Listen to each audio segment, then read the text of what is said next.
interview today is with Phil Bolton with globalatlanta.com. Am I saying that correctly? Is that the official name, globalatlanta.com? It's the name of our website. Absolutely, Mitch.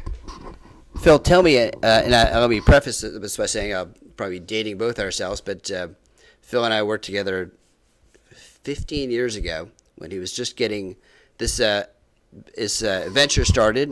We started as a fax distribution service, and we're going to talk a little bit today about what it's grown into. But tell me first, Phil, where Global Atlanta started, and then we'll get quickly into where you guys are today. Prior to Global Atlanta, I had a fax service called Global Fax that I started in 1993. I had been a correspondent for an Irish news service, first in Atlanta where I was the bureau chief, and then for 2 years in France before the Olympics of '96, but in a period when there was a great deal of excitement going back even before 1993. So when I returned to Atlanta, it was clear to me that the city as a international point of focus was going to catch a lot of people's attention, and I thought it was really time to start reporting on Atlanta's emergence as an international business center. Thanks. Now, excuse me. Now, tell me where globalatlanta.com is now, and we'll talk a little later. I know you have some future plans, and we can talk a little about that as well if you want. And if there's stuff you don't want to talk about yet, we can hold on that till the right time. We launched the website based on our circulation at Global Fax, which was around 6,000 in the mid-'90s.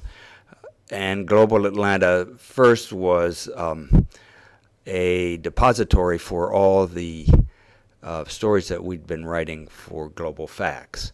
And then it eventually moved in conjunction with an email news service that we launched. And our circulation now is, though it varies every day, it's over 11,000 in primarily the metro Atlanta area.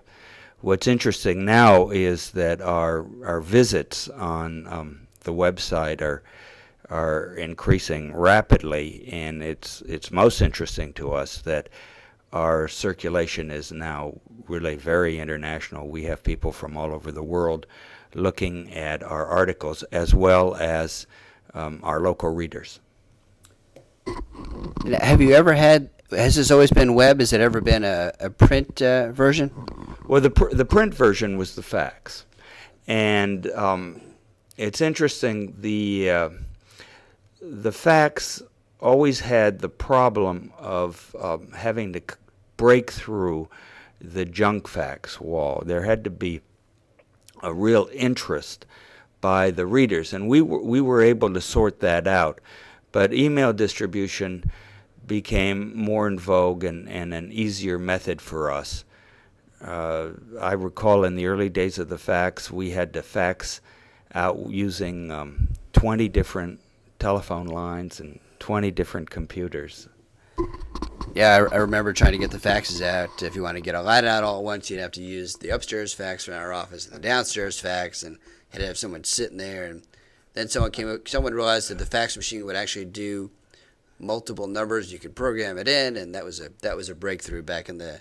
May I say, however, that there are still today people very, very loyal to the whole concept of Global Fax, and we're thinking about relaunching the concept with a PDF based on the stories that we're putting in our email and posting on our website.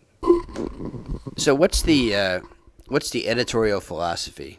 If you could encapsulate it, what's your editorial philosophy of globalatlanta.com? At the core, what we cover is international business as it applies to Atlanta and Georgia. The backbone of our service, even since the fax days, was the calendar of international business events. And we are about to expand that with Global ATL that will have all those events posted, but also the the international cultural events that are supported by the international companies and communities.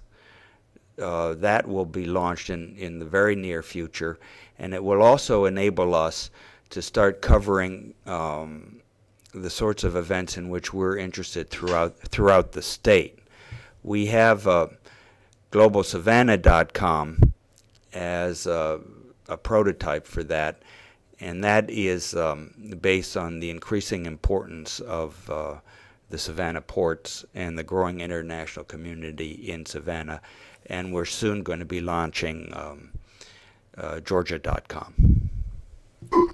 So Georgia.com, will that be similar in concept? It'll be really globalgeorgia.com, and it'll be the same concept, international business as it applies to the state.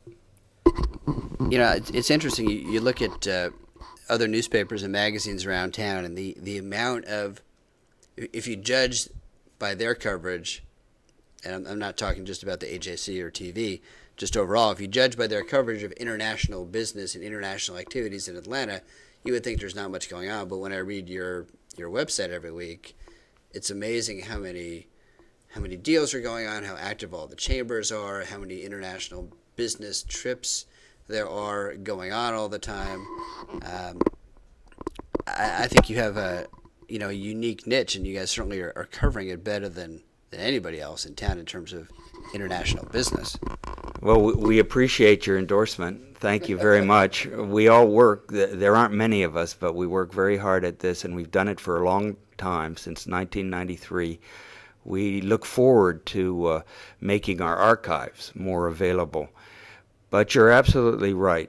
It's extraordinary, not just in Atlanta or Georgia, but through the country, throughout the country, just how while the news outlets like CNN and the Associated Press and so forth are responsible for international coverage, nobody has really picked up what I think we have started as an innovation, which is looking at the global economy's impact on local areas. That's very, very clear to me, and what's been personally rewarding is that the more that I've covered international events locally, the more I've gotten to know the local communities. Everybody used to say, act local, think global. Fortunately now, because of our sponsorship by Delta Airlines, we're also able to act globally and think locally. This is kind of a pendulum that we go back and forth on. But in terms of your news cycle, do you update daily, weekly? How often do your stories come out? We are trying to update as often as we can, particularly now that we find that our readership is increasing through the internet. We really are getting readers from throughout the world, and we find that it does make a difference when we post an article as soon as we've written it. For instance, I wrote one on an immigration issue, and just moments after it was put up, we had something like 400 hits because it dealt with the H-1B visa problem that many people are following. You push that out with an email to your distribution list, is that right? Well, we do that. We have the email newsletter that goes out to the 11,000 plus once a week. But what I meant with the immigration article is we posted that on the website, and that's now picked up by Google and Yahoo and others. Excellent. We've been talking to Phil Bolton with globalatlanta.com. The website, take a visit, is www.globalatlanta.com. And I think Phil mentioned the phone number and emails as well. And if you're looking for specific contact information for Phil or for Trevor or for Mike, go to leffsatlantamedia.com and you can get their emails and specific phone numbers.